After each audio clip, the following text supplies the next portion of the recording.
Hello everybody and welcome to the Pretty Good Gaming Podcast episode number 67. Hello, croeso I podcast rhif 67. My name is Mr. Gareth Evans. Joining me today is Mr. Henry. I've gone for the cap today because I don't want anyone to see my hair, Cooper. Oh, you can see it if you like. It's not, I'm afraid of it being seen. It's practical. That is a beauty. It's very long. You've got the curtains going on there, dude. Got the 80s curtains. It's because it's very long. That's the problem, and it flops down, so it just keeps it out of my face. If I had a hairband or something, it would serve the same purpose. I used to have curtains back in my youth. In my young I'm embracing. I'm embracing the hat game today with this one because people complained about my flat hat last time, so now I'm being like, well, I have a hat that doesn't have a flat rim. I've got so we'll see what happens. Awesome. I like my hats. They serve a purpose. I think there was a comment on last week's podcast saying, all I see is perfect hair. You were talking about shaving it and doing it in the... all I see is perfect hair. I'm still thinking about it. Actually, more on this in a while because we've got a new patron with a comment and he joined for a very specific reason, but that's a bit of a teaser as to one of the reasons why patron joined this week. My gauntlet that I threw down was 1,000 and that doesn't... I don't believe that's the case. So we'll see. We'll see. I'll watch this space. No spoilers here. So in today's podcast, we're going to be talking primarily about next generation. There's been a lot of fallout since the, residual news, let's call it, since the PS5 launch. The whole event thing where they was like, check out our new awesome console, which we're not going to tell you exactly when it's going to arrive. We're not going to tell you how much it is. We're not going to tell you how big it is. We're just going to show you some fancy games, and not all of them are going to be exclusive. But yay, this is a thing. So after that event, there's been a whole lot of news coming out and a lot of speculation around the thing too. So we're going to dive into that. After which we shall be taking the questions from the Discord community. That's the Patreon supporters. Going for an awesome Triggered Fanboy comment of the week. It's a good one.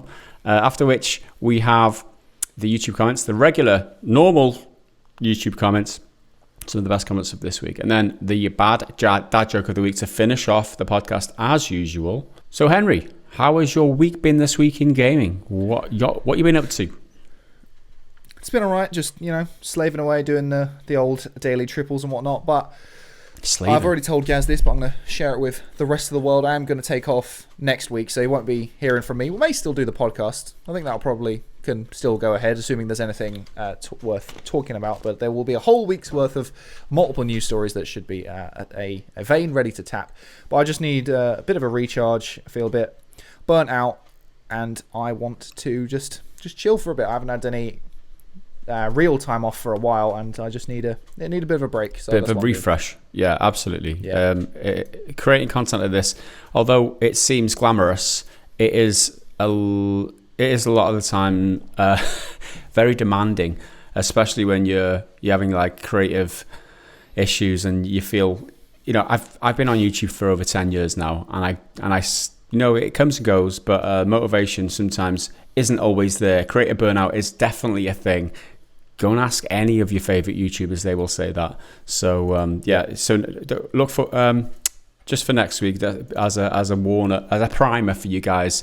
That might the schedule has been paused for now, and then normal service will be resumed after that. That's not to say I definitely won't be doing anything, because I plan to.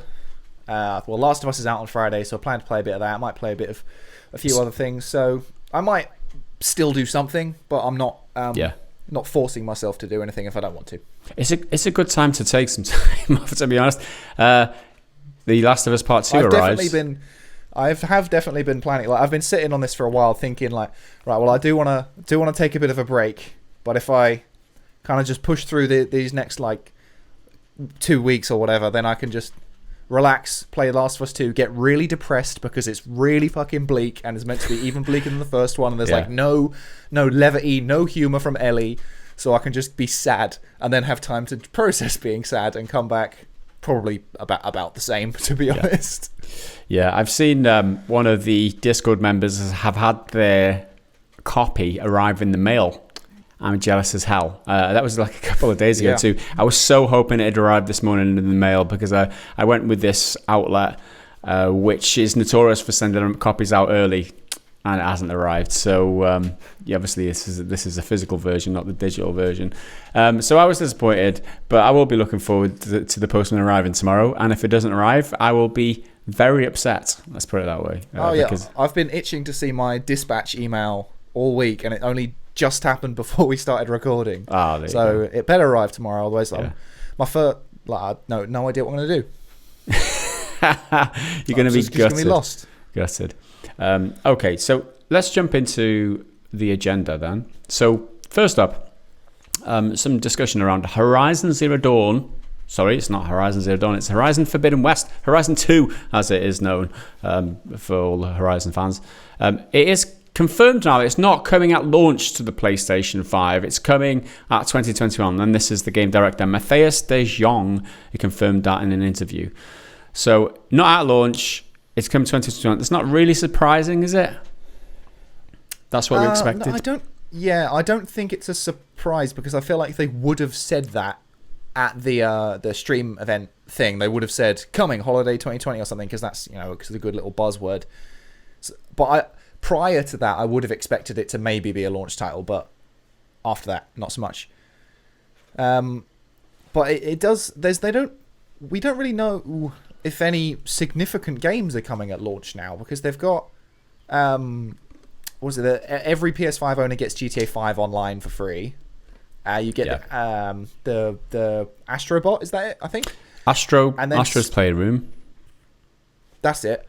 And then Spider-Man, which is a exclusive remaster re-release of the other one plus the Miles Morales stuff. So I don't think any of those are ultra system sellers. Yeah, and that's the question. I've got a list here of what is available at launch. So we've got NBA 2K21. Nobody gives a fuck. I'm buying it. Day one. Destiny 2 Beyond Light. Destiny 2 is another old game. If you played one NBA game, you played them all. It's just another sports franchise cash grab, yearly cash grab thing. Astro's Playroom, so like you said, if that appeals to you. Destiny 2, everyone's played Destiny 2 by now, surely. The Spider-Man thing, which is, again, it's just an expansion or like a standalone expansion of the original Spider-Man from last generation. You've got Deathloop, which is available on PC, so it's not a console exclusive, but that should be on PS5 at launch. Madden NFL 21. Again, enough said about these sports franchises, the better. Dirt 5. Vampire Masquerade Bloodlines 2. Again, coming on PC, but I'm not sure if it's on Xbox too, but it will be on PS5 at launch. Observer System Redux. Jet, The Far Shore, wherever that is. Bugsnatch, Rainbow Six Siege, Godfall, Outriders, Assassin's Creed Valhalla. That's the list that I've got. Maybe there's more, but there's nothing that jumps out there. Without Horizon Forbidden West, without that one, I don't think there is a system seller among them. Maybe Spider-Man for Spider-Man fans. Other than that, I mean, and it's only an expansion. That's the thing. Are you willing to buy an entirely new system at a mystery price, which we still don't know, and is probably going to be really expensive because they haven't told us yet? And Jim Ryan said it's about value over price, which is a roundabout way of saying it's going to cost you a lot, but we promise it's going to be worth it. So I don't know if a singular expansion on top of an old game is quite enough. Yeah, but I mean, it will be for some people. That's the question, I guess. And for me, a lot of those games will be available on PC anyway if I wanted them. So being a PC player first and foremost, I don't think that anything is. To be honest, I'm probably going to leave it at launch. I probably won't get the PS5 at launch. I'd probably wait for. I didn't get my PS4 at launch because I was comfortable just still sitting with my my Xbox because it was during those transitional periods. A lot of games come out on both systems anyway, so I don't think there's any real incentive to just jump on it straight away. Just give it a bit of time and it'll still be there in a year or so. Yeah, exactly. It might be even cheaper. You never know. Yeah. We do have some more information about Forbidden West, though, right?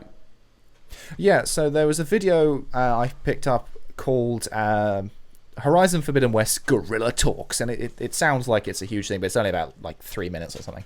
And it's with game director Matthias de Jong, and it's just a few little nuggets of information expanding on some stuff that was shown in the trailer. So the Forbidden West area, if you want to call it that, the environment you'll be operating in, spans from Utah all the way to the Pacific Ocean, which is obviously on the west coast.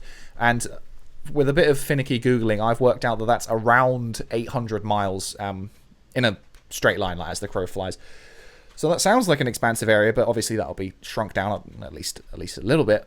And he explains how, because of the PS5 technology, obviously it's a higher performance system than the PS4, it'll be more detailed, vibrant, and immersive. That's all kind of buzzwords that you would expect to hear. And then he said about the SSD, which is supposed to be the PS5's like killer feature, right? And he says there's virtually no loading screens, so everything from checkpoints to fast travel is, and this is a quote, super fast. So he didn't give any specifics, but basically he suggests that as soon as you die, you hit respawn, you're back in. Yeah. And I think the loading screens thing, it's going to be such a nice quality of life improvement that everyone really, really appreciates, but I don't think people are going to like jump out of their skin for it, if that makes sense. Like, I think it's a great thing. Absolutely, it's awesome. And booting up the game is going to be super fast. He says you'll be right there in the action. That's great. But I think it will become something people take for granted, rather than something they're absolutely itching to get their hands on. I really want that 40-second load screen cut out of my life, or down to 10 seconds. Absolutely. And I think as a PC gamer, having used the SSD for years, I think that is something that you get used to, like you said, and you get to take for granted. Because of the very rare occasion where I do play a game now on PlayStation or Xbox, whatever, it is noticeable, and you sit there for 2-3 minutes for a loading screen. You're like, what am I doing here now? What am I supposed to do waiting for this? Yeah, exactly. And it's interesting that you used the word virtually. If there's virtually no loading screens, to me, that's the same as saying there are loading screens, because it doesn't say there are no loading screens. There's virtually no loading screens. What does virtually mean? I've been virtually loading screenless for years on my PC, but then it means nothing to me. But yeah, if it is like 1 second, I'll be impressed. But then again, I pick up my Nintendo Switch and press the button on the top, and then I'm jumped straight back into the Outer Worlds in 1 second. That's I don't know. I'm just very cynical and skeptical about these. There's a lot of hype now, right? There's a lot of this rhetoric where it's, oh, this is the best. This is the new generation. It's going to be, and I'm just like I'm waiting for the games. I just want to be impressed. I want to play the games, and it's like it's all talking things up now. It's all hype now. That's all this is. This whole like media thing, and there's these outlets generating content. Oh, because they've got nothing to generate content on for so long, and all of a sudden, oh, the PlayStation 5 news. Oh, this is going to be the best. It's going to be awesome. This is going to be. I'm like, I'm not buying into this shit. I'm a lot more cynical on that, and and I'm just not going to be hyped by all this PR speak, essentially, is what it is. Yeah. I need to see a loading screen of the PS4 version side by side with the PS5 version, and I can see the systems all plugged in and see a human being actually playing it, not a pre-rendered, pre-recorded thing. I'll watch it in real time. Then I'll be convinced and be like, oh, look, it's 4 seconds faster. Yeah, it's a nice feature. It's not gonna make me that much. Not going to change my life by that much. Anyway, a lot of hype, a lot of talk. Was there anything else around? Elsewhere, there's a few other details he dropped, and it's kind of some like lore stuff. So the map is not only bigger, which again is expected. Generally, open world games tend to grow bigger, but wider and deeper. He specifically said, and there was the clip of Aloy diving underwater. So underwater exploration, I would expect to play much more of a significant part, because underwater stuff wasn't a thing at all in the first one. I think you could swim, but you couldn't go underwater. And I think there's a lot of potential for it to be interesting because of the nature of the Horizon world. But I hate underwater stuff in every game. It always handles like crap. Maybe that's just me. I just don't like it. Well, like, how interesting can you make gameplay underwater? How interesting. You move slowly. There's not a lot you can do. Not a lot of weapons you can use. The enemies have got the if it's a shark, if it's like a aquatic animal or like a monster, whatever it is, they move faster than you. They're more prepared than you to be in the water. You're a dumb human flapping your arms and legs around. Like, what can you do in the water? Well, how can you make that fun? I want them to prove me wrong that's going to be fun. But I'm definitely with you, Henry. I've never enjoyed an underwater experience in an on-land game. Yeah. I think online game is the key part there, because I really enjoyed playing Maneater, as I covered a few weeks ago, but that was because it was specifically underwater, like you were built for that. How are you supposed to fight off, what are the big alligator ones called? Snapmaws. How are you supposed to fight Snapmaws, which are in the trailer? She's diving and then they swim past. How are you supposed to fight those with a bow and arrow underwater? You can't. It's not possible. The arrow just kind of go. Well, we'll see. They might have come up with something. Henry. Maybe it'd be cool. We're cynical, but to be proven wrong, as you said. There's always hope. I'm still excited for the game, even if underwater stuff does suck. Yeah. Then it explained there would be dozens of new machines, and dropped some names for some of the ones we saw in the reveal trailer thing. The great big turtle one is a shell snapper. The pterodactyls that fly, I think, just through the mountains or whatever it is, they're sun wings. And then the giant elephant or mammoth is a tremor tusk. So if that means anything to you now you know how to describe what the great big robots are. Cool. There's the new tribe which they show. I think it's controlling the big elephant Tremotusk thing. They are specifically able to hijack machines. That's their whole deal. So presumably they're, again, the trailer suggests it, but presumably they're in line with, who's the guy? Silas. I know him. Yeah, it's something like, you know who I mean. That one. He's going to be in league with them, and again, he's probably the villain this time, because he wasn't an outright villain last time, but he was a shifty, doing it for his own personal gain type fella. And then so in the trailer as well, they showed off these like red vines choking the land, and that's destroying all life, like plants, and it's killing people as well. But apparently there's also supercell storms, which are flooding canyons and fields, so that again leads into the underwater element. But I wonder if that's going to play into it as a mechanic, like you'll have to fight off like horrendous weather, and if that impacts the way you play, because that could be really interesting, especially if it's really dynamic, which is one of the a really good potential area to explore in an open world game. So I think what was it, Uncharted 4 tried it, or was it? I think it was Uncharted 4. They added like tornadoes and stuff, and that was meant to be their like killer feature. Like, be tornadoes that grab all of this stuff and will try and kill you. So I think there's room to explore some creative stuff with that, but I mean that's all just speculation, and I have no idea. There you go. That's Horizon Zero Dawn. We're going to move on to some other next-gen stuff now, mainly around the PS5, really. But the first one here that you've got, something to do with transferring games, right? Yeah. So this I caught on Reddit, and it's from an article which is in Japanese and translated through Google Translate, so it could be not entirely accurate, because I didn't translate it myself or anything like that. I don't speak Japanese. But it basically said, if you buy the PS4 version of a game, you will get an upgrade to the PS5 version for free. And the example they give is Madden 21. You'll get a free upgrade to the PS5 version when you buy it. And the kind of point of the article was that Sony is supporting publishers in doing that, so that it won't be a huge, cost to the publishers themselves. Yeah. Sony will like help them out, and that's something. It's not groundbreaking. Microsoft announced that they were going to do that a while ago with pretty much all first-party Xbox One games transferring to Xbox Series X, and CD Projekt were really promoting it with Cyberpunk 2077. Yeah. So it's been in the conversation for a while, but good to hear it. I think it's an excellent thing, and it should have happened ages ago. Oh, you should, definitely. If you buy the base version of a game and then it comes out on the next console as well, you should be able to get the upgrade. I just think that's fair, because you've already bought it. Absolutely, I think that is true, and it stops publishers wanting to double dip, right? Because I got stung a lot of times and over the previous generation. I think it was GTA 5 was one of them. The Witcher I double dipped on. It's going to happen again with GTA 5. Yeah, well, no, because you don't pay for it. So, but yeah, they are triple dipping. Although they're just making money off the online on GTA 5 because they won't be selling it on the PlayStation 5.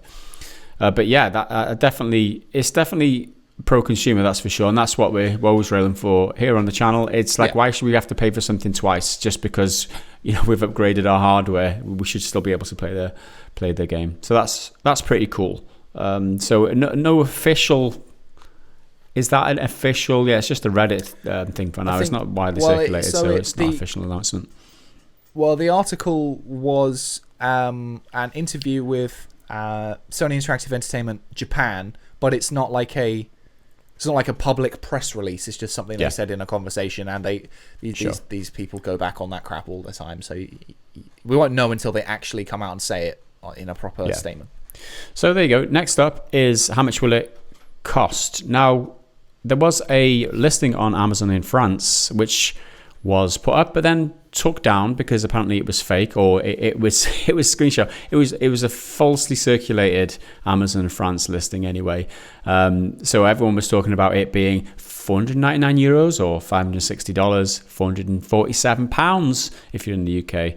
That was what the price was for the edition with the disc drive, and the digital edition with no disc drive. €399, $450 or £360. But like I said, it was fake because it was just a false image apparently. But talking around the price, I think I would say a little under. I'm expecting around what is it, $560? I think that's about right. I mean, anything $600 is going to be too much. $600 and up is too much. $400 or less, it's just not going to be doable considering what hardware they've got on there. But would you buy it for £450? Would it make a difference if it was £600? £500? £600, 500 is no. That would be a complete write-off for me. 450, that would be sitting on it and like thinking about it for a while. But then if we're to believe that this digital edition is sort of in the ballpark of what it will be, that's a significant decrease. 447 versus £360. That's a big difference. And I know, like, I've made it very clear that I'm a proponent of physical media and like having physical, but that sort of price difference, it's hard to argue with. Yeah, you would think so. There are collectors out there, and they will say, "Oh, I'll always have a disc drive," because it's the thing with backwards compatibility. If that feature is is there too, then you'd just be able to stick in your old game discs into the disc drive and play. If you've got a library of games like that, and you don't buy the disc drive version, they're becoming defunct unless you keep your old PS4 around, and you don't really want to have two consoles under your TV. If the size of this thing is, the rumors are to be believed. Fantastic segue. Because does size matter? That's the next segue. There's been some mock-ups online, right? And the first one we've got here, it's pitted it next to an Xbox, and oh my god, it looks huge. And I don't think this is very realistic at all, to be honest. It just looks really oversized. If you look at the USB slot compared to the one on the, you can just see that the proportions are all wrong. Although it looked like a realistic image, it's definitely photoshopped. However, the one below it, it's got like again, this is all speculation, but this is somebody's mock-up of the size, and it looks a little bit more realistic here. And if you look at the disk drives on all of these, they are the same size. They're all in red, so this is how these sizes have been put together. And still, it is a massive beast. It's bigger than the PS3 by around, I don't know. It's a good few inches in it. Yeah, it's definitely bigger. And the Xbox Series X is a lot wider, but it's not as tall.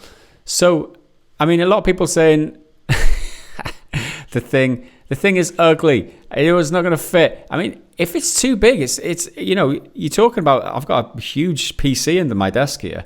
I mean, is it going to fit into people's TVs? I mean, a lot of people's space is limited. It is a practical consideration, but then there's the you can have it multiple ways. You can have it vertically, or you can have it horizontally. So you could probably put it horizontally, but because it's curvy, you couldn't even put stuff on top of it if you want. I mean, you technically really shouldn't be doing that anyway, but it's what's going to happen with a lot of people. They're just going to chuck stuff on it, even if it's just games or whatever. And I think you've got a picture. I mean, I'm kind of jumping ahead. Yeah, there is a picture of them, what it looks like. They've released the picture of them both horizontally, and this is where we talk about the discless version looking better stood up. The one with the disc actually looks better on its side, the disc drive, because it just looks a little bit more right, correct. It looks a lot more correct compared to the other one. I don't know. It looks odd. It does look odd though. I think it's upside down. Like it looks. I feel like the disc tray should be in the top. It should be flipped. Yeah, the disc tray should be. Yeah, just at the top. I don't really know why. I just feel like that's the way it should be. Yeah. So there you go. It's been converted. A lot of people were questioning, does it even go on its side? So that forced Sony to release this image of them on their sides, just to set the record straight. I've seen a couple of amateur mock-ups of like black consoles as opposed to this white, and they definitely do it some favors, because better. the white is very striking. It's already very recognizable, so that has it in their favor for marketability, because you know what you're looking at. But white consoles is just a bad idea, and the black, it looks sleeker, it looks more professional, more serious. I don't know if that's just your connotations already with like previous Sony branding, but yeah. There will presumably be other versions other than this white one. You'll get special editions. You'll get like a Spider-Man version or whatever, Last of Us version. Yeah. There'll be all sorts. Hopefully, we can get an all black one with like a red light. That would be pretty cool. But anyway, the last little nugget here was that the UI for the PS5 has been completely redesigned. Sony's vice president of UX design. Excuse me a second while I. Do this. Matt McLaurin is promising an overhauled user interface for PS5, and he describes it as a very interesting evolution of the operating system, 100% overhaul of the PS4 UI, and some very different new concepts. As its UI it's practical first, but a whole new visual language and a complete re-architecting of the user interface. And the new PS5's operating system is, quotes, more subtle than flashy, but no pixel is untouched. So that's good news, right? Because the UI on the PS4 isn't the best, I would say. Yeah, the PS4 one, it's definitely a lot better than the Xbox one, because the Xbox one you have to dig for ages to find what you want. Mm-hmm. But I think the PlayStation one, it just needs to be a list. There's too many. You've got to cycle through all your items when you can make folders, which is fine, but it's an extra, a bit of mild pain in the ass. So I'm up for a new UI. This one is actually one of those things I do kind of look forward to about a new console these days. What was the line that new visual language, which is it's a bit of a wanky way of saying, because it's a new visual language. There's a lot of wonky ways of saying things. We can read that language. Yeah. It's all PR speak, isn't it? More subtle than flashy, which is nice. But people have been throwing around words like over designed for the PS5 design, and I think that's certainly fair given the way it looks.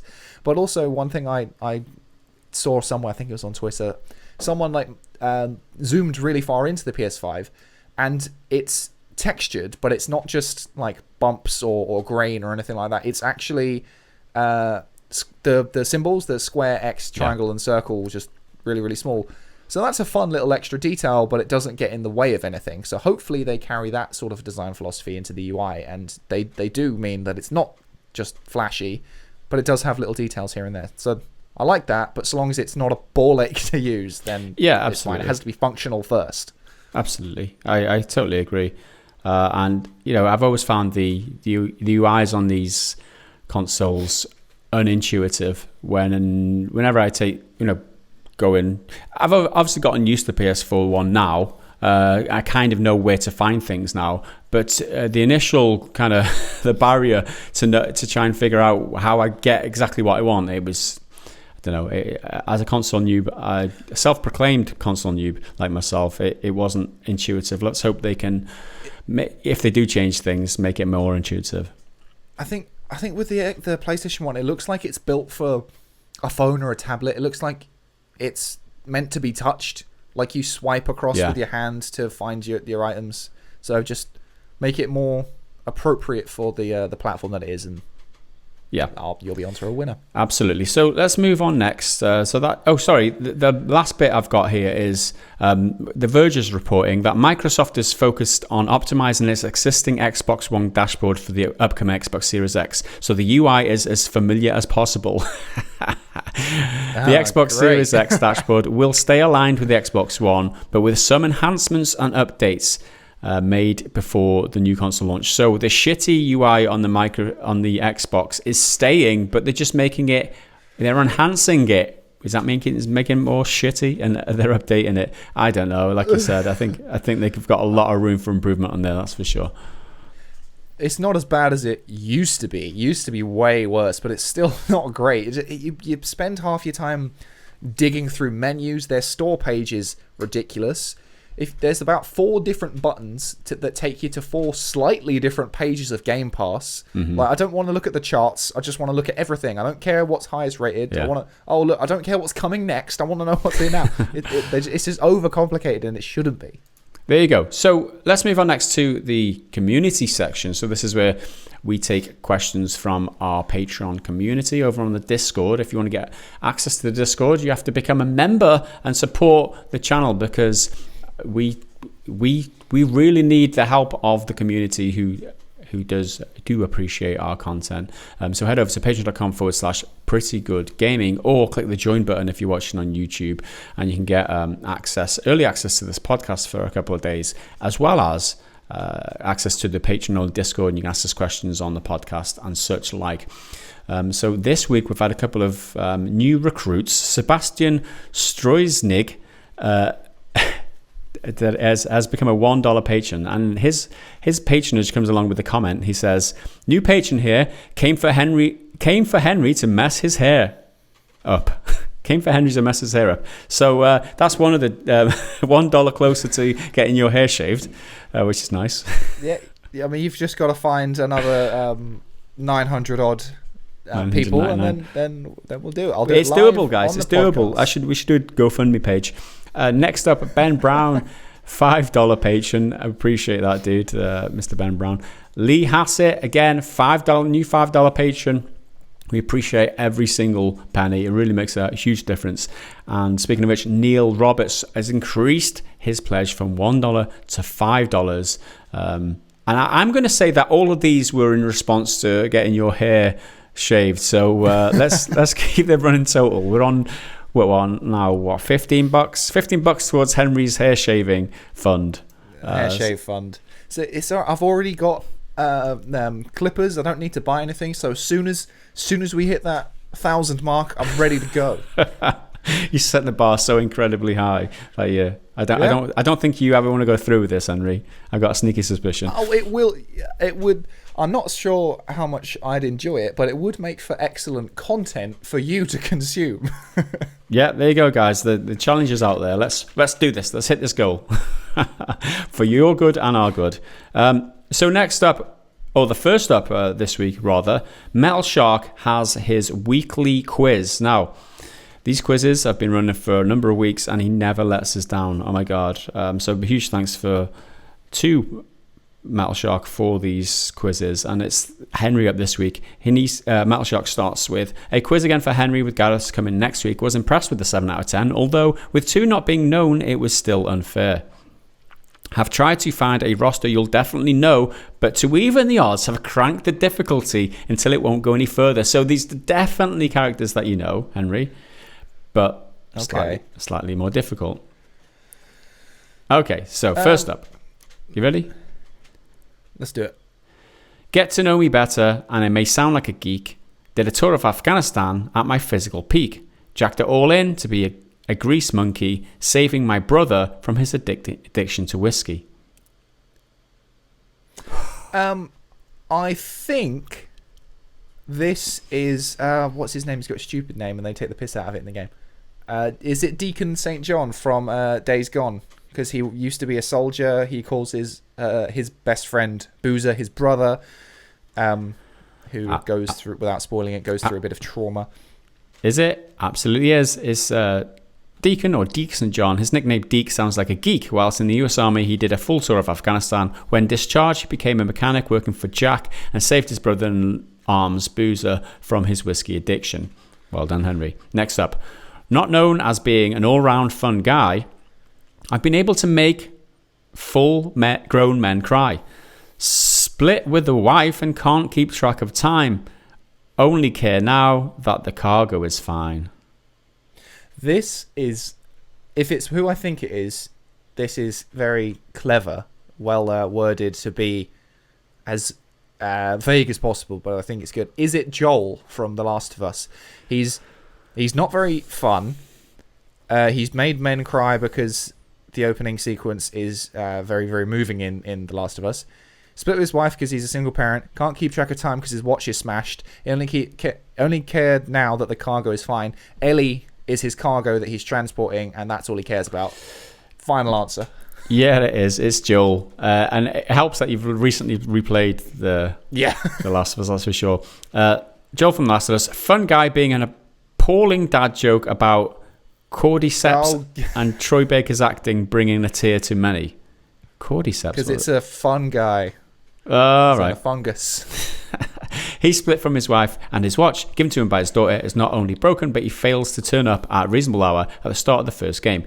His care now is that the cargo of his mission, Ellie. Okay. Next up, well done, 2 out of 2 so far. Attended a school for wolves and was more tolerant than most. Turned my hair white as if seen a ghost. No stranger to drink, I kept a pet roach. Prepare for the fight before I approach. This is definitely, I knew this one from the first line. This is the Butcher of Blaviken himself. It's Geralt of Rivia. Wow, you are smashing it today. 1, 2, Member of the School of Wolf, Geralt of Rivia, during the trial of the grasses, exhibited unusual tolerance for mutagens and further experimental ones. Turned his hair white. He's fond of a drink, prepares for battles, and has a pet horse, Roach. There you go. Well done, Henry. 3 out of 3. Next up. Trained in the arts before being tortured to turn. Now able to hunt. It's their behaviour I learn. My master caved in and gave up my location. Now forced to dash without hesitation. I don't know this one. This one's a bit trickier. Do you know who it is? Do you have any ideas? I had no idea until I just looked. I do know now. Is it sort of obvious, or like will I know it? You will know it if you think about it. There's very specific clues there, obviously, as usual. Yeah. It's a very well worded riddle, as usual. Trained in the arts, so that could be like performance art or visual art, but I would imagine perhaps martial arts. Before being tortured to turn, so a performance art. How many games do you know with performance arts, Henry? Come on. That's why I led with it, because it's unlikely. Although I'm sure there's some kooky JRPG where all of the mechanics are built around performing. Yeah. He was tortured and turned, and he's now able to hunt. He learns other people's behaviors. His master caved in and gave up where he was. Now forced to dash without hesitation. That sounds like a specific word choice. Dash. I really don't know. Okay, this is Trilla Suduri. Do you know that name? The second sister from Jedi Fallen Order. Right. Yeah, Trained in the Jedi arts, including the Force Dash. This Inquisitor is known for their intelligence and ability to learn the behavior from the Jedi they now hunt. I'm not going to read the spoilers bit. Yeah, I'm going to read the spoilers bit.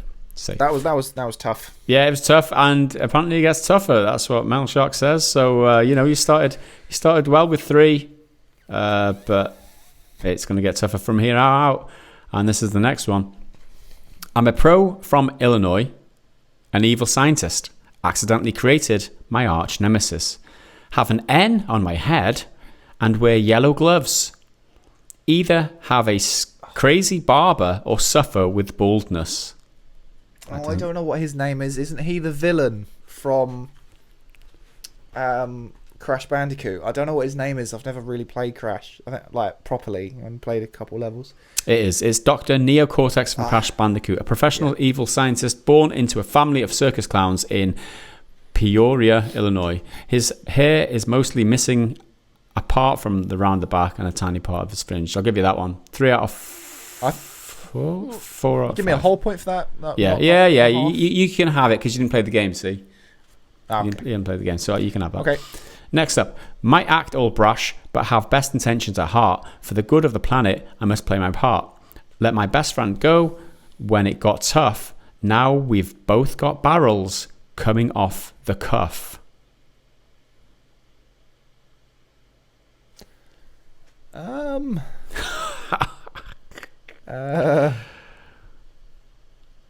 don't know. Might act all brash, but have the best intentions at heart. For the good of the planet, I must play my part. Let my best friend go when it got tough. Now we've both got barrels coming off the cuff. Right. I'm with you. This is, what's his name? It's Barrett Wallace from Final Fantasy VII. Correct. Yeah. Yeah, a kind-hearted, planet-saving guy with a brash attitude and gun barrels off the cuff. It was the planet thing that I really couldn't get behind. And I was like, what games are specifically about saving the planet? Then I was like, most Japanese games, yeah. Most Japanese games. Yeah. Well done. So that's, 5 out of 6. Miss Daniels thought I looked like a cock on mobile round a pipe. We all do flock. Known for my speed and diminutive size, those of my ilk keep platformers alive. This is so he's trying to shoehorn these words in. Miss Daniels thought I look like a cock on mobile round a pipe. We all do flock. Known for my speed and diminutive size, those of my ilk keep platformers alive. The only thing I can think of is this like an enemy type in a game, not like a proper character? It's not the main character of a game, no. That's what I'm giving you. So it's not a main character, all right. Keep platformers alive. It sounds like a Mario-esque thing where you have to bounce on them. Okay, so this is the biggest clue, right? I'm going to give you a bit of a clue. Miss Daniels thought I looked like a cock. That is a real-world reference. Ms. Daniels is a real world person. Ms. Daniels. I've no idea. I'll pass this one. Okay. It was Stormy Daniels who thought Donald Trump's appendage looked like Toad from Mario. Mario Kart Tour's loot boxes involve many toads surrounding a pipe. In the platformer Super Mario games, mushrooms restore health and return characters to the normal size. Yeah, I was thinking around Mario with the platformers thing and that you have to interact with it to keep you alive. And it did enter my mind it was maybe a mushroom, but that was never going to get to Toad. That was a good one. That was such a fun clue. So we've had 7. We've got 3 remaining, and you've got 2 wrong, so you got 5, I think. Next up, best use a till gun to shoot me from behind. I'm not so original, 46 more of my kind. Travel the world, ending deals my own way, achieving set goals, then slipping away. So 1 of 47, apparently. Oh, what's his name? It'll come to me. Hold on. Is it the He's the guy from Hitman he's just called Agent 47. Agent 47. He doesn't have a proper name.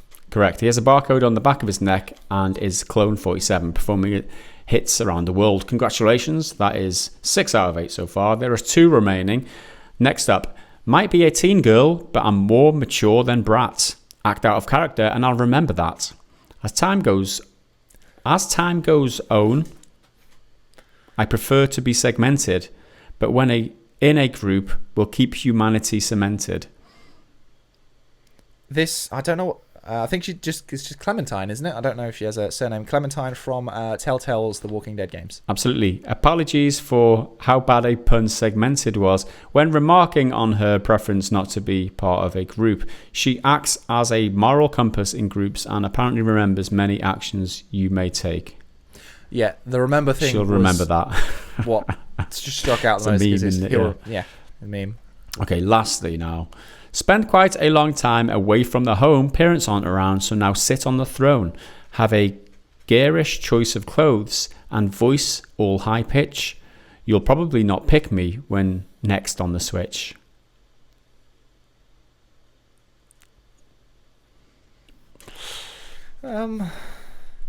So a character that you play on the Switch, so you can assume it's a Nintendo game, right? Sits on a throne.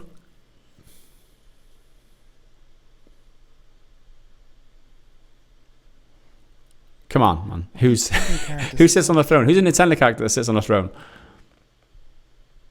I don't know. She's not a queen because her parent is the queen. So it's the queen's daughter would be a not right.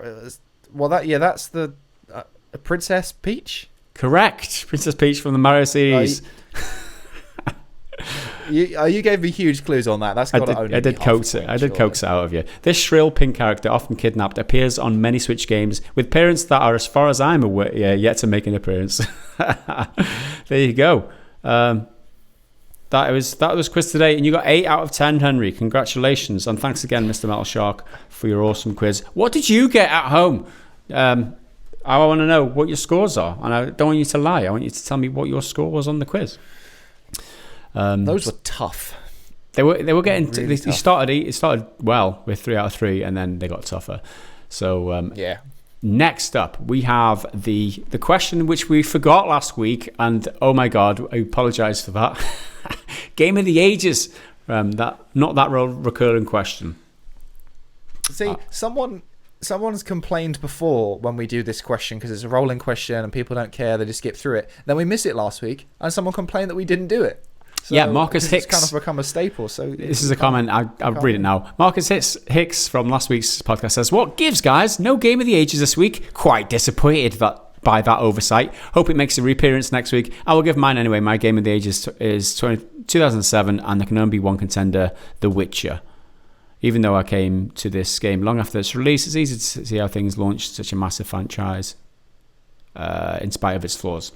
Yeah, so thanks for the reminder, man. I hadn't even realised until I read that comment, and I made a point of remembering this week because it's the first time we've missed it. And although Rob doesn't always have the time to repost it, we're 35 weeks in now, and we missed the 35th one. 35, and we did 34 in a row, but 35. So this is the Game of the Ages. What you take the year of your birth. What was your favourite game from that year? Plus one every week. So up to 2015 now. And I am turning 35 this year. In 2015, of course. So I've got a bunch of games here that are worth mentioning. Prison Architect, I spent a lot of time with. I did enjoy that game. It was a crowdfunding game, and it went through a lot of early access. It was really cool. Until Dawn I played, and I enjoyed that, although it was more like a narrative, kind of an interactive novel kind of thing. It was good. I did enjoy that. Fallout 4 is worth a mention, only because I spent a lot of time with it, although it's not my favourite Fallout. I've still spent a lot of time with it. And the same goes for Witcher 3. I spent a lot of time with it. It's not my favourite game, but I've spent a lot of time with it, which says something really. So my runner-up is Cities Skylines. Again, another strategy game, but it's one of those games where you can just sit and chill and just build build stuff and not have to worry about saving the world, not have to worry about dodgy mechanics or anything. It's a solid game. City Skylines is my runner-up. Winner though is Her Story, and this is a game that came out of nowhere and absolutely blew me away. It's one of those games where it's kind of it's an experience, right? It's one of those games that there's nothing like it. And to kind of sum up what it is, you're trying to investigate some murder that happened, right? And you've only got a computer in front of you, an old-fashioned computer, and a search term, right? You put a search term into the bar, and then a load of video clips come up, and you get to watch those clips, full video clips. So they're not like game clips; they're like properly acted out and everything. But you only return like 5 of the top answers. You don't get to see everything. So you search a term, like you watch a video, and the person, the murderer, you're trying to figure out what's going on. The murderer says a certain word, you search for it, and then you're actually playing the game in real life. It's like it's a game where you play sitting in your seat. It's like you become the character.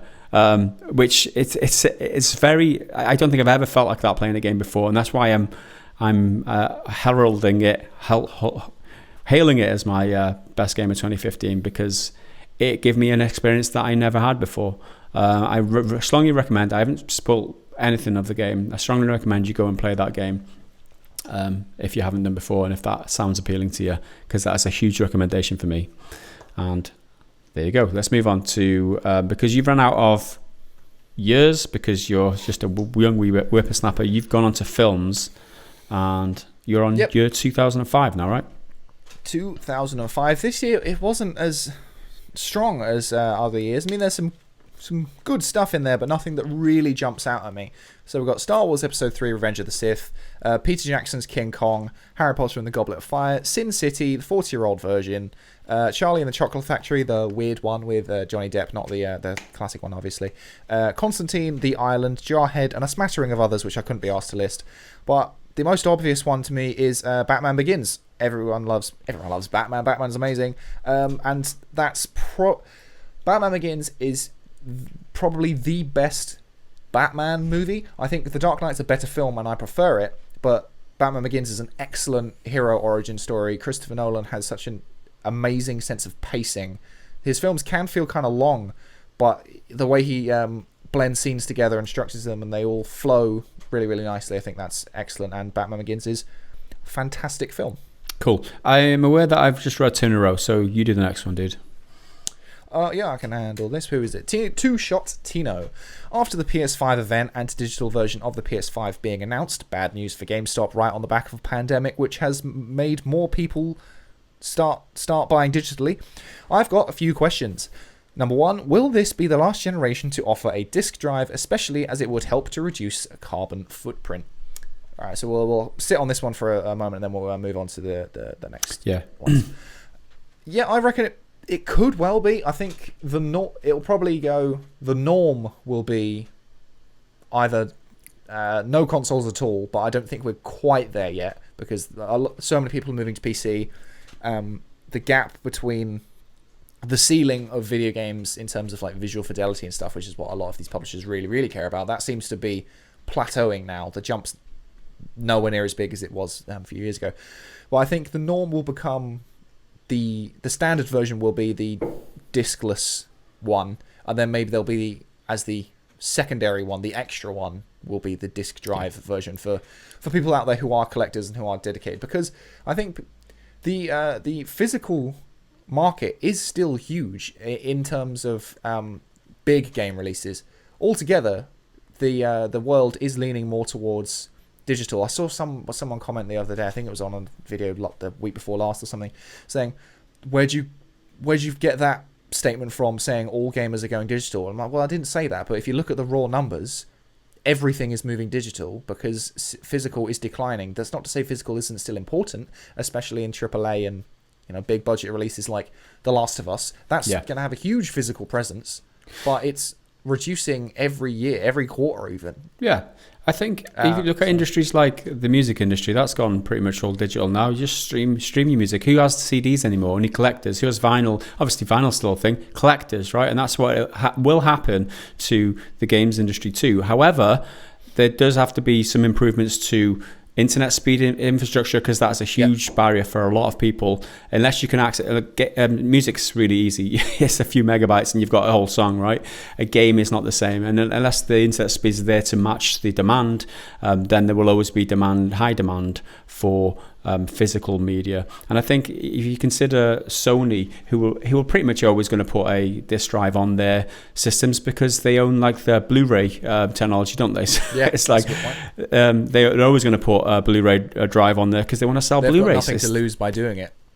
There you go. So yeah, I think. And then those are, sorry, do you want to read the next part of the question? So the next one. Do you think this will lower or raise the cost of digital games? Well, I'd hope it would lower the cost, because digital games are, in my mind, illogically expensive, because you don't have to pass off the cost of shipping or printing onto the disc, or manufacturing even the box or anything like that. You don't have to move that cost onto the consumer, so it should be cheaper. But a lot of the time, it's not on like PSN and stuff. It's not. Never is. Absolutely. And I think that going forward, my idea would be to have the digital version for a set price, say 40 quid. And then if you want a physical version of it too, you pay an extra tenner to get a physical disc copy, right? And I think that rather than buy it twice, digital and physical, you can own a physical and a digital copy for like £10 more than the digital price. That would make sense. All you're doing then is covering the cost of the printed disc. You're getting the game on a disc, but you're getting the digital version and a physical version. I think that would be a good... effectively turn physical versions into a quote-unquote collector's edition. But because you get standard edition and you get a deluxe edition, which comes with like a theme or something for your PlayStation, or like a steel box. Then you get the fancy collector's edition, which probably come with a statue, some other like physical bits and bobs. And if you want that, that's fine, but you have to then pay extra for it. I think that makes sense. For the same with the game itself, digital, download it. Assuming again we're in this ideal reality where internet speeds are actually acceptable. Yeah. And then you can pay a little bit more if you do want the physical to put on your shelf and have forever. And then the final one, how annoyed must Microsoft be that Sony beat them to the punch? Beat them to the punch with digital stuff? With announcing, Microsoft, I guess. With announcing that. Well, Microsoft did the all digital Xbox One. So they kind of did that a while ago, but I suppose they haven't done one for the Xbox Series X. And there was a rumor for a while that there was, what were they called? Project Scarlet and Lockhart. Project Lockhart. So one was expected to be a digital version, and one was expected to be a physical version. But again, that was only rumored. So maybe they are pissed off if they are working on it. But I think Microsoft are pleased they got their console out there first, like in the first place. Yeah. So you can argue that they maybe rushed it to get at least something out first. Yeah. I really wouldn't be surprised if Microsoft did the same thing and did an all-digital version as well. Absolutely. Thanks for your questions to Shotino. Moving on. Next up is Tons, who asks, so now that we know Spider-Man Miles Morales is a launch game, think Sony will grace us with a special edition Black and Red PS5, which I mentioned earlier, because that black-white color scheme really makes the console look like a router. Yes. Hopefully, yes. Hopefully, yes, Tons. Hopefully, yes. I'm in the same boat as you. I definitely get that. The Spider-Man PS4 Pro is just flat red and then has the white spider on it, and it still looks cool. Yeah. And it's very simple, but it still looks cool. So if they did something like that for the PS5, you'd have to snap them up quick. You'd have to snap them up quick because they would be sold out. No doubt. Okay, next up is Cloney. If you had to decide for one console solely based on looks, what would you choose? The silky, slick designer PlayStation for the younger entrepreneur in his designer suite, ribbed for your pleasure, or the big, girthy, sturdy Xbox tower presenting stability and trustworthiness? Obviously, you had already bought your gaming PC and you just want to play an exclusive on release. This is style only. It looks sort of ugly and garish, but I do prefer the PS5. I think it's more striking. I think it's more memorable. It stands out, and it standing out might not necessarily be a good thing if it doesn't fit with the aesthetics of your room. Yeah. That's not something I really care about. I just think it's more interesting to look at than just a tall box like a cuboid. It's like Marmite, and there's so many people kind of divided on the look of it, and I'm with you. I think it's all right. I think it looks decent.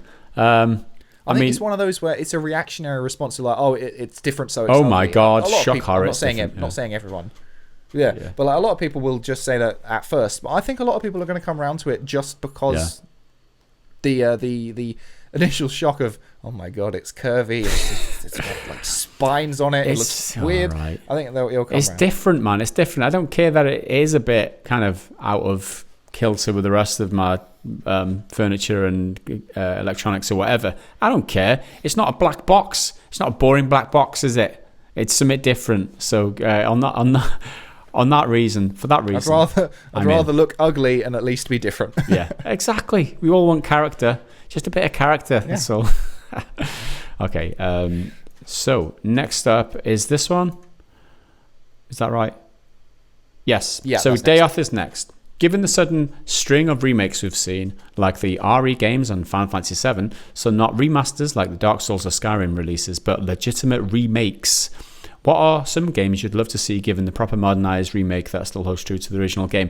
I think we've answered this maybe once or twice in the past, but I think for me it's obvious. It's going to be Pirates. Sid Meier's Pirates. I want that game remade with a lot of modern features fleshed out. And the original, not the remake, which was already remade or I want proper modernized remake that still holds true to the original game. That's what I want, please. Thank you. How about yourself? Yeah, and my answer's always the same. And like I try to think of other things that I would want, and nothing comes close. It's the original Metal Gear Solid with David Hayter back as Snake where he belongs. Kojima can not change it. Don't change nothing and try and be even more weird, but keep all of Kojima's weirdness.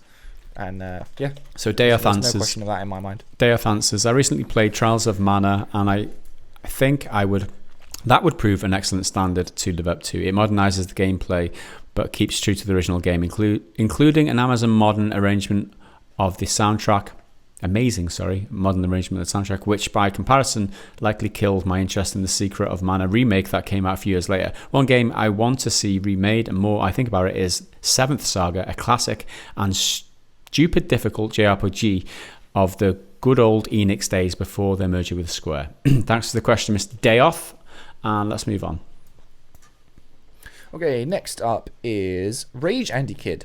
My question is, what game would you consider a forgotten gem? Personally, mine is Time Splitters. It was an amazing game with a huge roster of characters. Time Splitters was great. I don't think I ever played the first one. I think I played the second one.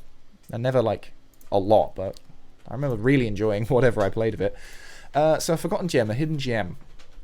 I think so. This one is kind of, it's not really that forgotten, and it's kind of a cop-out answer because I think a lot of people would say it's sort of a hidden gem. But Spec Ops: The Line, I think it set the bar for like grim, sort of psychologically interesting storytelling that so few have even like considered, because it was marketed as just another sort of Call of Duty-esque shooter, and that backfired on them because everyone was like, no, I don't want to play that, that's crap.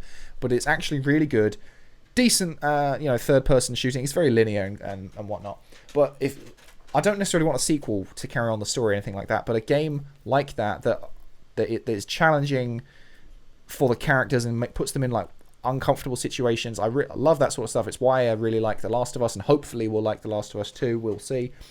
But I don't know if that really counts as a forgotten gem, because everyone who has played it really likes it, but I don't think enough people have played it.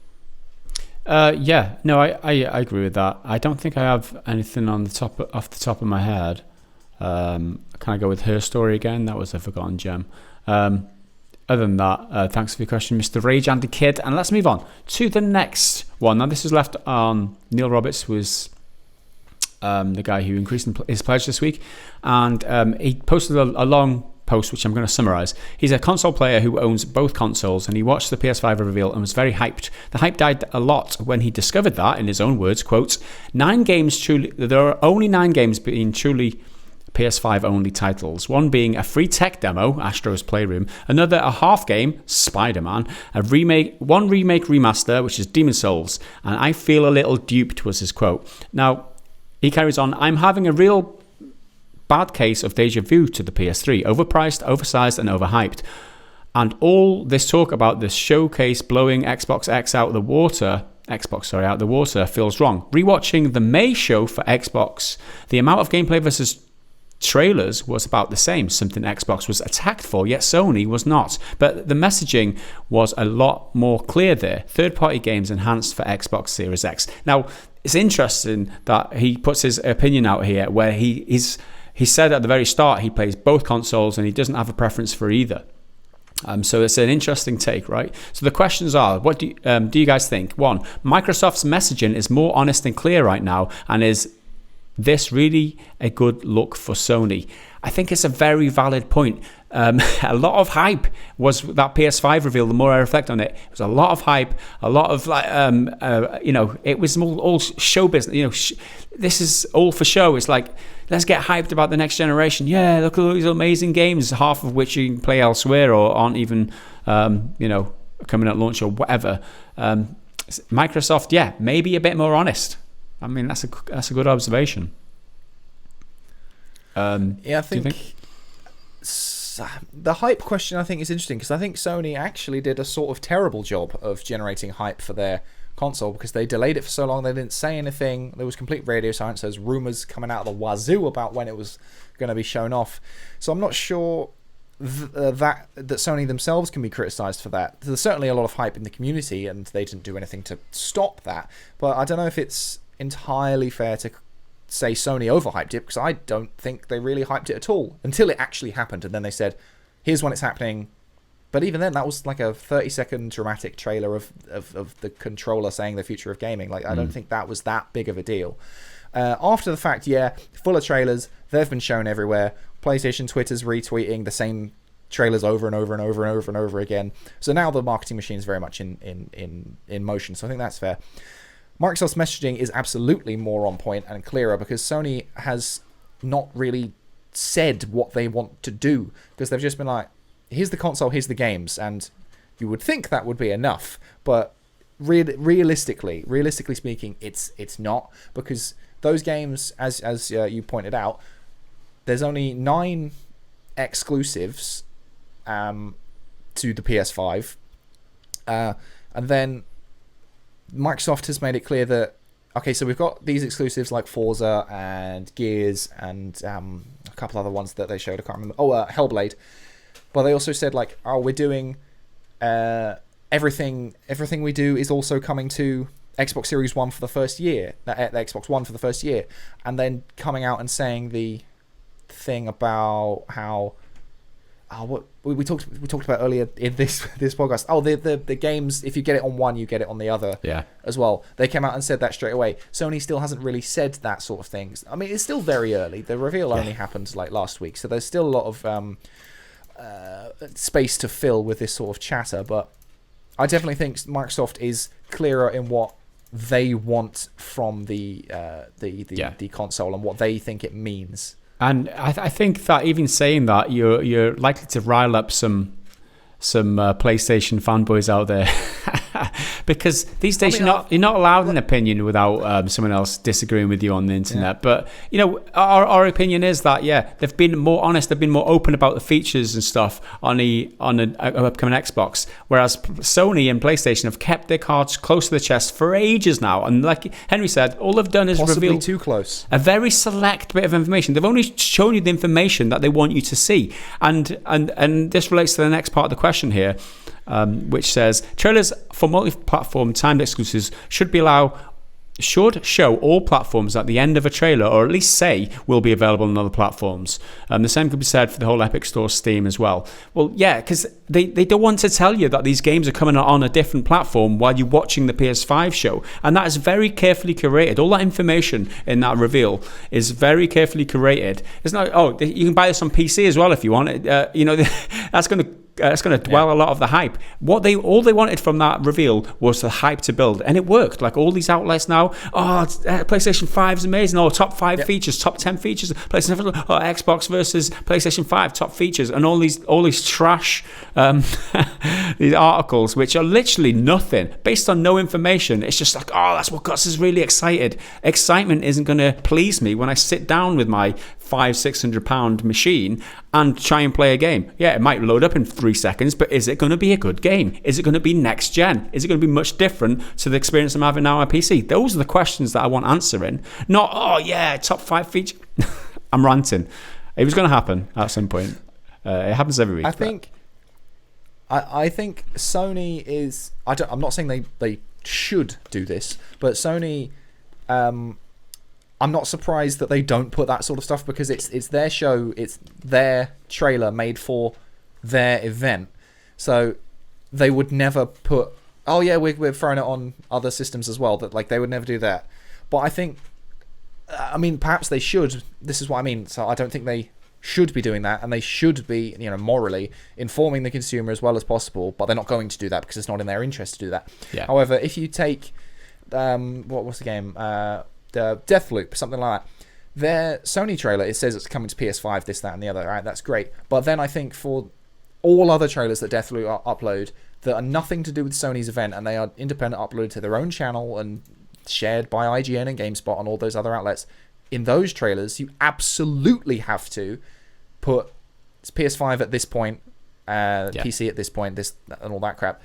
Sony should do that, but they're not going to. Yeah, it is a timed exclusive, that one, as well as the weird other game. What was the other that weird other game that was shown off? That's a timed exclusive. I can't even remember the name of it. The one where it was announced and there was that female thing did a dance on the stage. I can't even remember it. And you commented on it last week saying that it looked better the first trailer, and it was darker. But Ghostwire. Ghostwire, that one. Those two games are launch exclusives for PS5. Yeah, they're both Bethesda published titles. That information isn't out. It's not readily available as well. It's part of the point here, right? Is that they're not giving out all the information. And even GameSpot reported this week, I saw an article that it was a console exclusive. They didn't even say it was a timed exclusive.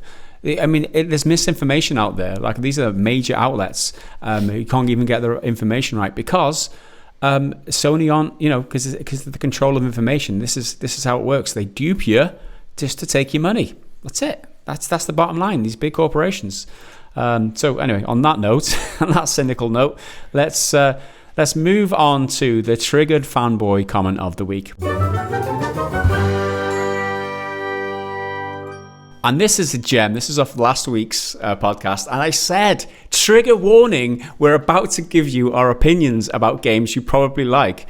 Still, we were specifically asked for unpopular opinions. We didn't bring it up. We were asked it.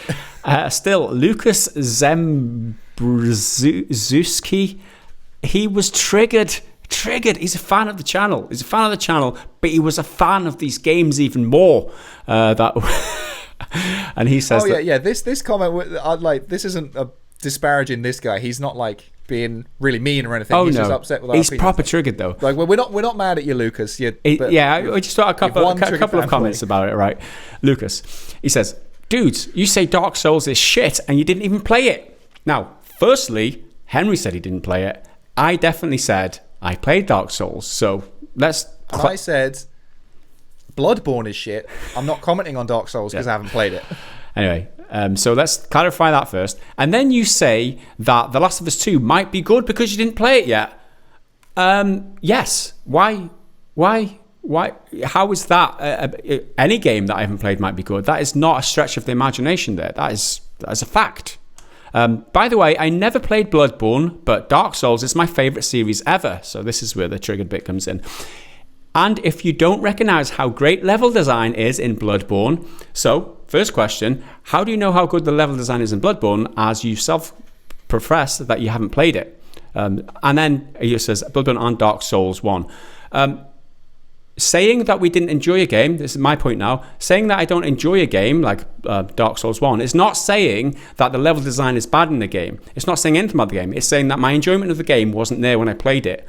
It doesn't mean that the level design could be amazing, but if I'm not connected with the gameplay, I'm not saying anything about the game design. And then he carries on. How great and satisfying the combat with different types of weapons and magic is, and how cool and deep the atmosphere in these games. I don't know what kind of gamers you are, and I don't know if I can still value your opinion about any of the games out there. So this is where like the disconnect is, right? I hope right? this one isn't serious. That comment. It has to be, right? Because he's gone into a lot of detail about the game and how much he loves it, and it kind of rings true with me. Not appreciating the things that you appreciate about a game is what the essence of an opinion is, right? I have one opinion about my enjoyment of the game wasn't there, Dark Souls. You have a different opinion. You appreciate the atmosphere, you appreciate the level design, the weapons, the magic, and all that. You can totally have that, and I can still not enjoy playing the game. I can say the atmosphere is amazing, the weapons are amazing, the level design is amazing. I didn't enjoy the game. I can still say all that, and it rings true. I didn't say any of that was bad in my short, I think, I didn't enjoy my game with my time with that game. So that isn't my opinion. I think you've mixed messages there completely. I didn't say the game itself, the atmosphere, specifically weapons, magic, level design was bad. I never said that. I said I didn't enjoy the game. I think it's bad, whatever. What I meant was I didn't enjoy the game. So maybe it's me misphrasing or whatever. Okay, the comment finishes. I mean, you don't have to like it, but saying it's shit is like giving a 1 out of 10 for 2 games that influenced a whole new genre and are very highly regarded, not only by the gamers, but also respected devs. That is just not fair. Not unsubbing yet, but I'm kind of baffled and kind of disappointed right now. Unfortunately. I mean, so this is one I quickly want to jump on. Wow, where was it? 2 games that influenced the whole genre. Yeah, that's admirable. Doesn't change whether or not I like the game. Highly regarded by gamers. Has no bearing on what my opinion is. I do not care if anyone else likes it. And respected devs. I mean, yeah, they can be really good devs, but if I don't like the game, I don't like the game. That's like none of that. That's all superfluous to and auxiliary to the like my opinion of this game as a game in by itself. No, I think this genre, whole new genre, which has spawned from that's fine. I mean, it gets respect for that. However, I don't like that genre. I can't even play. Oh, yeah. You can respect it without liking it. Yeah, I don't even. I didn't even like Jedi Fallen Order because it was the same kind of structure of the same kind of gameplay like that. It's just not for me. I don't like them type of games. I played Neo. I kind of got a bit. I played a decent amount of Neo. That was the most Souls-like. That's the Souls-like game that I played the most. I kind of enjoyed that, and then I just got stuck and I just got frustrated, and I quit, and then I came back, and like an addict who just can't give up, and then I gave up. And fans will say that's what they like about it. That's what you're supposed to like about it. I hate feeling heroin addicts like being addicted to heroin for a bit. Are we comparing? Are we really doing this?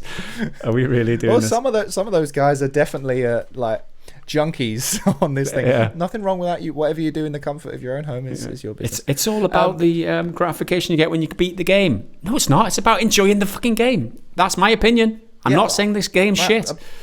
All right, I did say the game's shit. Maybe I said the game's shit. What I meant was I didn't enjoy this game. I think that was pretty clear when I said trigger warning, this is my opinion. Yeah, I mean, when the final line from this Lucas person, I'm not unsubbing yet, but I'm kind of baffled and kind of disappointed right now.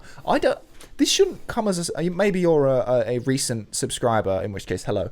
But this shouldn't come as a surprise. We've talked about our general dislike for the Souls-like genre multiple times. I think we've had this exact unpopular opinion question multiple times, and I've definitely said Bloodborne before. Yeah. But yeah, I mean, if you want, I'll quickly roll off some good things. Excellent graphics, excellent atmosphere, excellent style, and that's in terms of like the gothic stuff. Really good level design in terms of it being labyrinthian and all that, and routes fold on into each other in their shortcuts. That's all great, but I don't like the gameplay, not just because it's hard, but because it's boring. You're doing the same thing over and over again.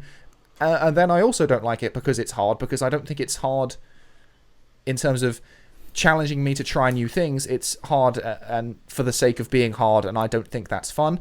It's not a story-driven game, which, I won't hold it against it, but I don't like the absence of a good story in a game. I like to have one, and it's not there. And if I have to read a Wikipedia page to understand what's going on, that's bad storytelling. But it doesn't mean it's completely without good things. Yeah, and that was the point of having the trigger warning, is that beware, we're not going to justify exactly and go into detail like Henry just did about the games themselves and give them a full review. We're just going to gut instinct feeling spew bullshit about a game. Unpopular opinions. We know exactly. People that was like the them. point, man. I think you missed the point. Oh, anyway. If I could say, if it's what's a popular opinion of a game you don't like? No one likes Anthem. Isn't Anthem bad? Let's do that. That's and get millions of views on YouTube. Yeah. There we go. So hopefully we've clarified things for you, Lucas. And if not, then the unsub button's right there. Go ahead. We're always going to have our opinions. Oh, no. We're always going to have our opinions, dude. If you don't like other people's opinions, what are you even doing on the internet, for God's sake? That's just it. I'm sorry that it was your favourite game, and I'm sorry that it hit a nerve. But that's it, man. Henry don't is unsub. Don't unsub. Stick around, and we'll have a conversation. And grow as a person. Maybe you can convince us. Maybe we'll both grow. You can tell us why Dark Souls and Bloodborne are excellent. We can tell you why they're not. And maybe we'll meet in the middle. We'll have a coffee. I don't even drink coffee. Maybe that's how far you'll get it. You'll convince me to drink coffee. Yeah. There we go. Thanks. Well, yeah. Thanks, Lucas. Thanks, Lucas, for voicing your opinion, because that's what it's all about, net opinions. Let's move on to the other best comments from this week. And first up, I'm going to read one from Stephen Telford, who said, "Love that for the bad dad joke. Henry's mind went straight to throwing babies into the cold vacuum of space, lol." Get them to fuck. How'd you get a baby? How'd you get a spaceman's baby out to sleep or something? Astronaut baby out to sleep? Yeah, that rockets. There's the bad dad joke, and Henry was like, rocket was the answer. Was because I went to In Space No One Can Hear You Scream. So if you put him outside the ship or the space shuttle or whatever, you won't be able to hear it because the sound can't travel properly. I'm not that fussed about babies. I'm the youngest of my family and most of my extended family. I don't have a lot of experience with babies, although my brother has just had one, and once lockdown is over, I'll be able to see her, which should be adorable. But other than that, babies don't really do much for me. If it was a puppy, different story. I've got one here. Let me just quickly find it. It's on video. I can't remember when I did it, but it was about the little devil inside being accused of being racist, but that was the main story. But one of the other stories was, I think that was the one where it's the PlayStation 5 is going to be value over price. It was the quote from Jim Wright. I think that was it. I might be wrong. And someone came in, Hyena Holstrom. That's not how you pronounce router. Now, surely this has to be a deliberate typo. You're going to screw up. You screw up pronounce and put a B instead of at the end in the middle there. But either way, I think, router is the British way of saying it. I know I think Americans are a bit more flexible. Some of them I've heard say router. Some of them say router. Router. Route. You don't take a route. You take a route. Americans take routes. We take routes. Router.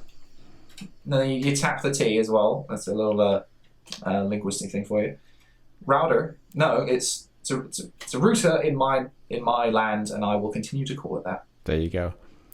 My next comment is someone who's so upset with us that he's actually unsubscribed. Now, it's funny enough, right? This was on PS5 officially revealed at last. I think it was our discussion. Was that a discussion video, or was it something else? Yeah, it was kind of a long 18-minute bouncing through a lot of the different games. Okay, on that video, Harish Kumar says, "I think this channel is consistently trying to advertise negative aspects of gaming. Even the things that you guys say good are in a way that it's a surprise. Personally, I feel there are a lot of good things in gaming that are happening. I am sorry I am unsubscribing to the channel. Maybe will return when you guys stop clickbaiting and stop only talking about negatives. Now, first point is completely mischaracterizing us here, because the obvious retort to this is Henry's midweek video about the good story about accessibility in The Last of Us Part 2. No, we don't only talk about negatives. And that was the second version of that, because I did one already as a segment specifically about The Last of Us accessibility when it was first revealed, and I was like, oh yeah, that's really great. And then the follow-up, which was this week, was about one specific disabled gamer's experience with it and his powerful emotional response. Yep. So it's two. There you go. So the other issue I've got with it is clickbaiting. The title of this video is literally, let me have a look at it. Whoop. PlayStation 5. Oh god, I lost it again. PS5 is finally revealed, plus Horizon sequel, Spider-Man expansion, and brand whatever they're on. What was after that? And brand new exclusives. So that was the title, and officially revealed at last was the thumbnail. How is that clickbait? So again, he's literally mischaracterizing our channel and our videos, and he's unsubscribing as a result. You do you, Harish. You do you, dude. If you don't feel like we're contributing in a way, the fact is that gaming is a lot of what people click, a lot of what people want to talk about in gaming are the negative aspects, and sometimes these negative aspects have to get called out, otherwise nothing changes. People have to be held responsible and accountable for the shit that they do. That's half of why we got popular on this platform, is because we did that. So I'm sorry if we have to lose subscribers along the way for doing that and trying to stay current and popular. There's a lot, this is a very competitive place now on YouTube in gaming news, and that we have to cover the news that everyone else is covering and what people are interested in. That's part of the, if that doesn't appeal to you, Harish, if that's really the reason why you're unsubscribing, if you think that is clickbait, and then it's delusion on your part, I believe, because it's not clickbait at all. So there you go. Do as you will, Harish. Video, I really don't think was a good example of negativity. I mean, we could pick better. Take the piss a lot, and there's plenty of other videos. But that one, I think we still took the piss plenty. But that video, we were particularly positive about a lot of stuff. Like both said, Horizon. Excited about that. Excited about Spider-Man. A few of the indie ones like Little Devil Inside, Kenna Bridge of Spirits. The Paradrim, the astronaut one with the little girl. I said there was another one, but I can't really remember what it was. But yeah, there was a few games in there that we said we were that look cool and caught our eye. I don't really see how that is a negative, but okay, if you feel that way, by all means. It's another example of somebody watching our content or seeing the world through different shaded spectacles and just mischaracterizing things. I think that the kind of people who don't see the sense that we see, don't acknowledge the rationale that we see, and don't connect with that. That doesn't make them wrong. No, it just means that their place isn't this channel. It's that simple. So it's not a big loss really for him subscribing. Yeah. But so there you go. You'll be happier for it. So good for you. I've got one here that's on a semi-similar note. On the same video about the PS5, Theon Andali. I don't like racing games either, but maybe some of your viewers do. Bit odd to gloss over a genre because you don't like it. Now, see, this video was already 18 minutes long. There were about 26 games to go through. It's in my mind a complete waste of time to spend time dwelling on a game I know I'm not going to buy because I don't have any interest in it. Yes, you may have interest in it, but this video isn't about telling you, that video specifically wasn't about telling you loads of information, because all the information we had was from the stream anyway. I think that this video is supplementary to that. The assumption is that you've already seen that video. This is just our reactions to it. And also, I don't want to patronize someone by talking about something I don't know about. Like I don't know a lot about racing games. I don't know a lot about cars altogether. I'm not interested in that at all. I'm not going to sort of masquerade as to having all this extra knowledge when I don't. I'm not going to talk about it. And then so someone else commented on this thread saying Henry has an annoying trait where his tone is patronizing towards games he's not into. He should really work on that, but otherwise seems like a nice guy. I do think, I mean, I'm not going to deny that I can sound like a prick. I mean, I think being a sort of pompous British guy really leans into that sort of angle. But I don't think it's patronizing. I think, at least in my understanding, I'm not saying this person's wrong at all, but I think it would be patronizing for me to dwell on stuff that I'm not interested in. If I like to tell you, oh look, this thing about cars is really cool, isn't that exciting? And then you'd be like, dude, that's been a thing for ages. Like, where have you been? It's not in my wheelhouse. They want us to be fake. They want us to be fake. We're just too real for these guys. That's a long video. We recorded it. It was over 20 minutes. It's like, remember, it's 24, 25 minute recording, and you cut it down to 18 minutes. But yeah, I said going in, if we're going to go through all these games, it's going to run long. So there have to be sacrifices, and the ones that we don't give a fig about are the ones we're going to sacrifice. We're just being real. We don't like that game. Let's move on. Sorry. If I wanted to make it shorter, I would have had to cut out an entire segment on that game, but then we'd get flack for not covering it. I'm pretty sure we missed one out anyway. I can't remember what it is, but I think we missed one. Yeah. But yeah, I think like we would have. I can't believe you didn't talk about this. I'm like, but what? It's not new information that we're not that into racing games. Like, this shouldn't really come as a surprise. I'm sorry if I sound patronising about it, but don't worry about it, man. I'm patronising by mistake. Ironically, it comes from me trying not to patronise. So maybe I'll work on that. I could say I promise I will, but realistically I won't. I know I'm too much of a dick to deal People with that, either want to watch us or they don't. We don't have to change. It's like being in a relationship with a girl wants to change you. You don't.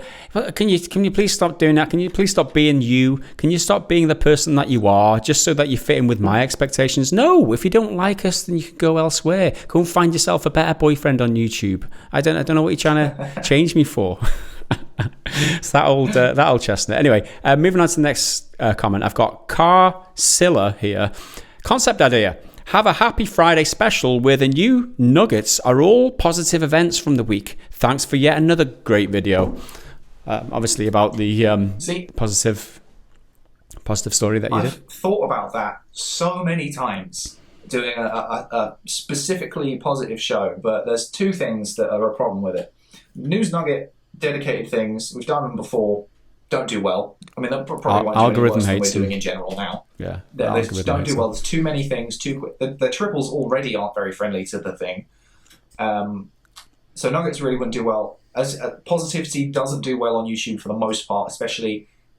I'm not going to say, well, we kind of do have a reputation for being negative, but it's about the right things, like loot boxes and all that shit. So that's kind of the wheelhouse of the channel and so many others like it. But also, fundamentally, that I might be wrong in this, and it might be because I'm not looking hard enough, but I honestly just don't see enough positivity. I don't come across it as much as maybe that is actually out there. That's why I think I made a line in that video saying there seems to be more negativity, because I'm certain there is more positive news stories out there. I just don't seem to come across them as much as I would like or should. So if you have any, please send them to me, and I'll see if I can work something out of it. But oftentimes they're not a full segment's worth anyway. But I would like to do more positive stuff. I really would. Yeah. And I've got another comment, which is exactly the kind of thing I was hoping for after this positive video. Like this the response I was hoping to have.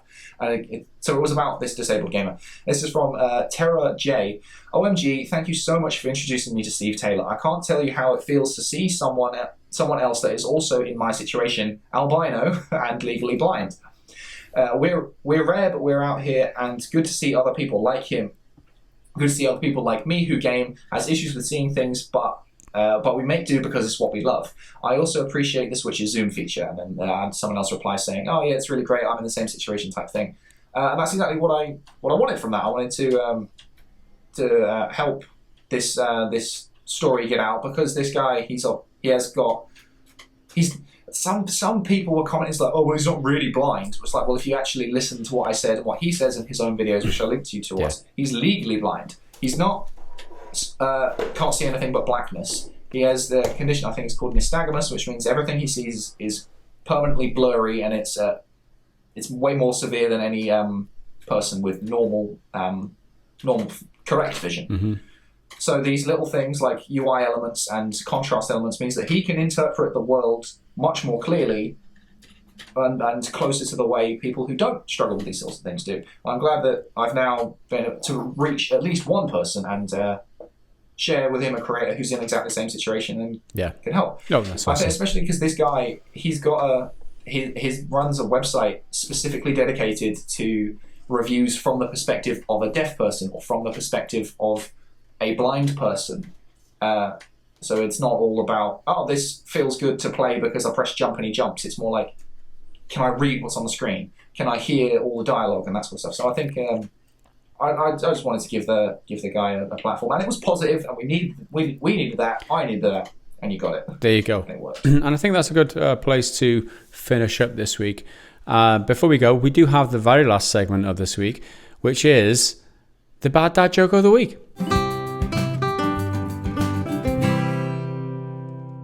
So Henry, how did the football pitch end up triangle shaped? I don't know. How did the football pitch end up triangle shaped? Somebody took a corner. I should have seen that coming. Well, that was an apt dad joke because the football has just restarted last night as of the time of recording. Premier League is back, baby. We've got football to watch again. They stripped out so much of our joys in life and they forced us to stay at home. We had nothing. Now, us being in Wales, or me being in Wales, I'm still forced to stay home, unlike you Englishies who are allowed to go out and stay aware. We're told to stay at home. You're allowed to go out now, but you've got to stay aware, like be aware or whatever it is. But at least being at home now, I can watch football. That's one other juicy little something to look forward to.